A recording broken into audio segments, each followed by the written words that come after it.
Welcome back, everybody. Welcome to the Talk Podcast. Ooh, this is definitely not easy. I needed some time thinking on how am I going to share this with you. I'm sure many people have seen this topic before. Unfortunately, there are many more out there, and I need to say, look, no one of us is perfect. I am far from perfect. I try my best to do the right thing. I try my best to be honest, right? We've all made mistakes. We've all said something wrong. We've all lied here and there. But this situation is difficult for me to comprehend. Like this is so unthinkable to me that people really do this. Some think it's funny. Some do this for their own personal gain. But I need to say there's nothing funny about this.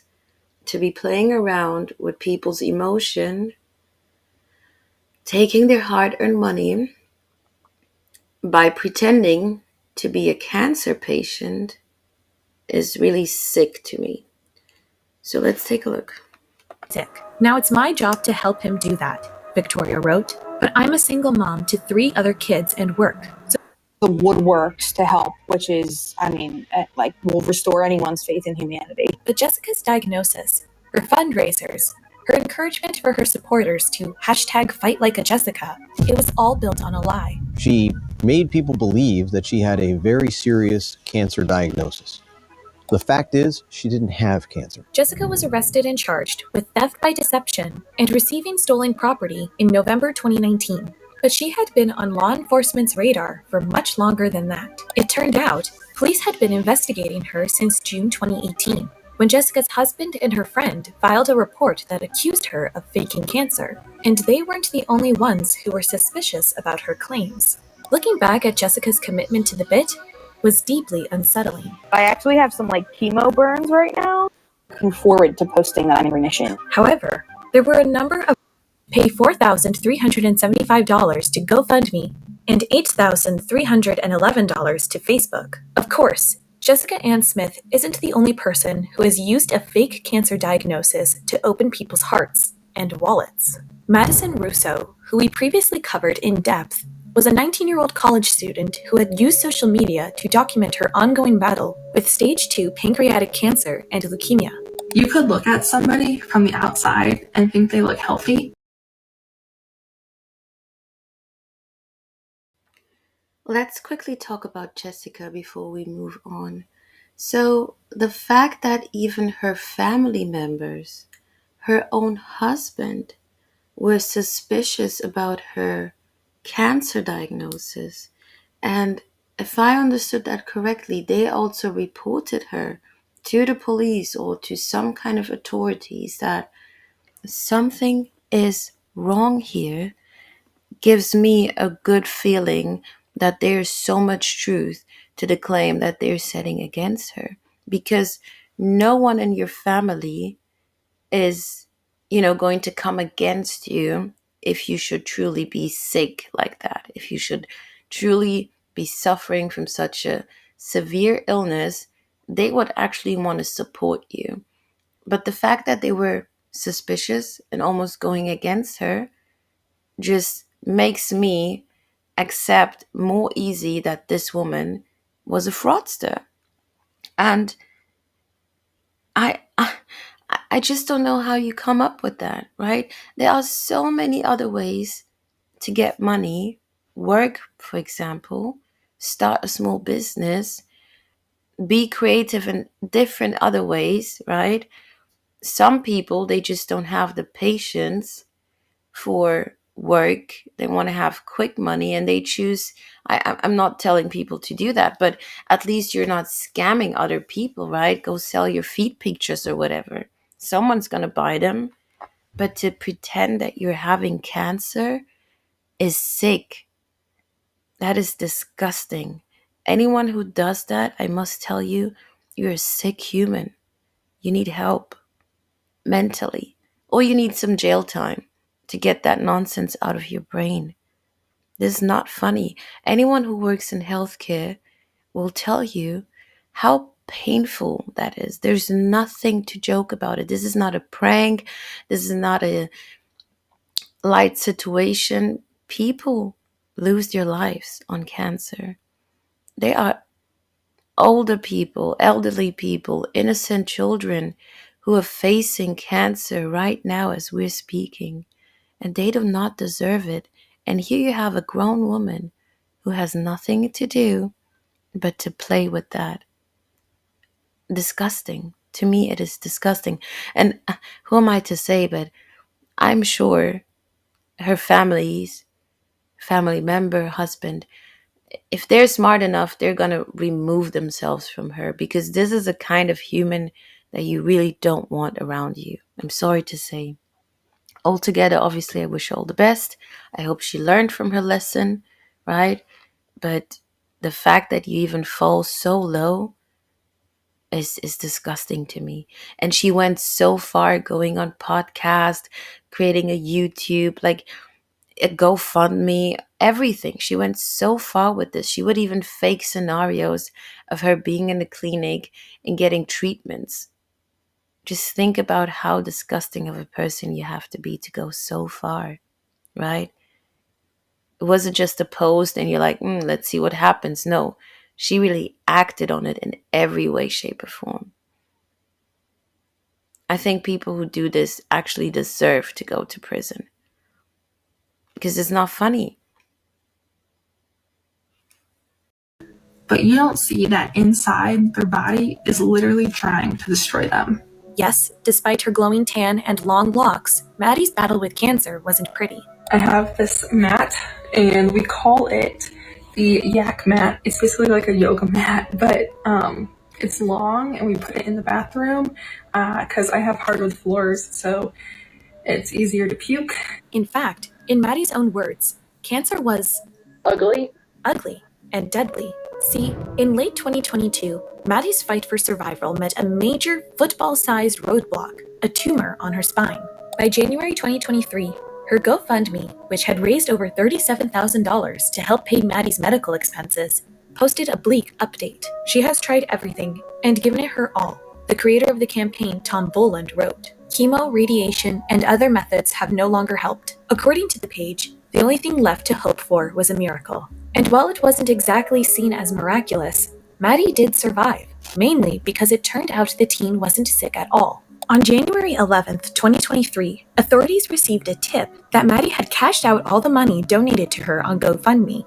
And according to law enforcement, these donations weren't going towards any life-saving treatments. Officers say 19-year-old Madison Russo stole the money from more than 439 donors with false claims that she suffered from acute lymphoblastic leukemia, stage 2 pancreatic cancer, and a tumor the size of a football. Law enforcement first started looking into Maddie Russo when medical professionals approached them about terrible life-threatening inaccuracies in the teen's social media posts. And as police continued their investigation, it wasn't long before Maddie's entire cancer story fell apart. Her medical records proved she had never been treated for cancer. On top of that, the pictures she shared to social media, well, they didn't always belong to her. This picture alone should put her in jail. She literally stole this photo, hoping that nobody would ever know. Maddie was arrested on January 23, 2023, and charged with theft by means of deception. However, hours after her arrest, she was bailed out with a $10,000 cash bond by the creator of her GoFundMe,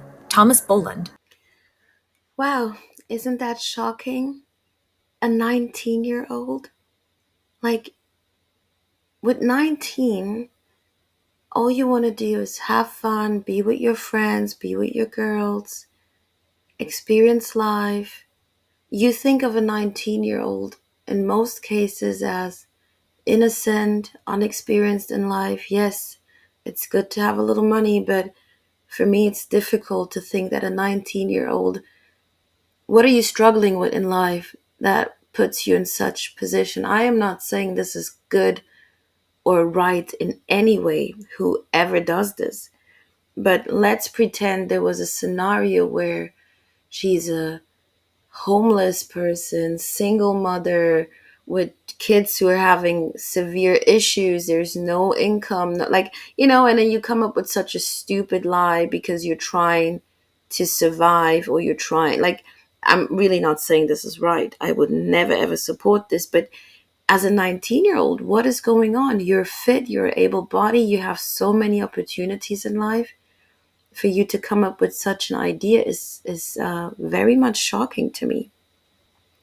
And then not only that, you are so ruthless to actually steal people's pictures, people's story who are really going through cancer, and pretend that is you, that is your situation.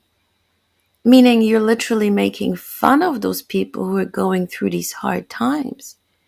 And another thing that I'm asking myself is, who is this Thomas who bailed her out, the creator of her GoFundMe? Some boyfriend of yours? Some family member of yours? So someone who is in your close circle must be aware of the scam that you are trying to pull off. Think about that. You cannot tell me people in her close circle did not know what she was up to, because you had to stick to this role, right? So someone or more people were either involved, helping, or at least aware of what's going on. It's crazy to me that she even got the chance of bail, right?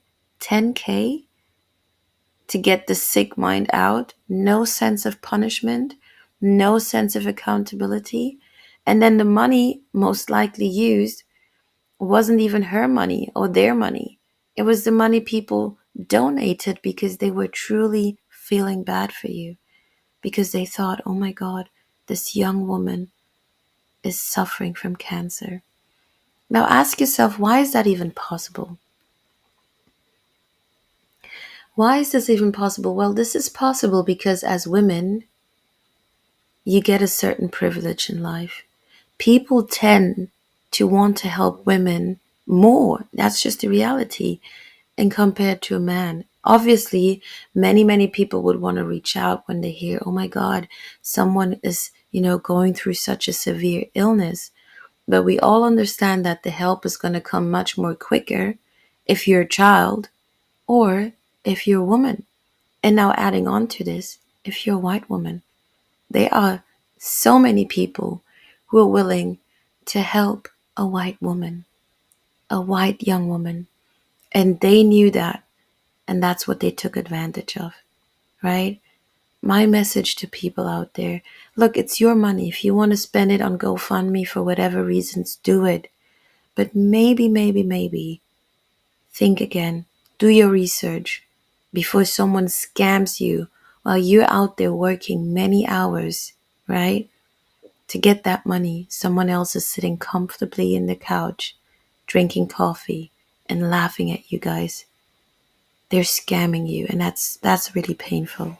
While his relationship with Maddie is unknown, online rumors circulate that Thomas wasn't just a married man, but Maddie's lover. Regardless of speculation, no relationship or bail money could protect Maddie from the law. In June 2023, Maddie pleaded guilty to first-degree theft. During her sentencing, she tried to explain why someone who looked like they had everything together would stoop so low. I didn't do this for money or greed. I didn't do this for attention. I did this in an attempt to try and get my family back together. Circulate that Thomas wasn't just a married man, but Maddie's lover. Regardless of speculation, no relationship or bail money could protect Maddie from the law. In June 2023, Maddie pleaded guilty to first-degree theft. During her sentencing, she tried to explain why someone who looked like they had everything together would stoop so low. I didn't do this for money or greed. I didn't do this for attention. I did this in an attempt to try and get my family back together. According to Maddie, she came from a broken family, where she was always told she was the only one who could fix things. And what brought people together more than a sick child? Clearly, this plan backfired. I thought if I said what I said, it would make everybody pull together. It didn't work, and it only got worse. But now that everyone believed she had cancer, what choice did she have? For Maddie, coming clean wasn't an option. From here, it all went downhill, and it snowballed quickly and hard. I'm young, and I don't know it all. I was not being rational. For her crime, Maddie received a 10-year suspended prison sentence with 3 years of probation. If completed successfully, she will spend no time behind bars. As for her 400 GoFundMe contributors, they received refunds and a valuable wake-up call about the scams that lurk online. I didn't really have words. Like when my friend sent me the link, was like,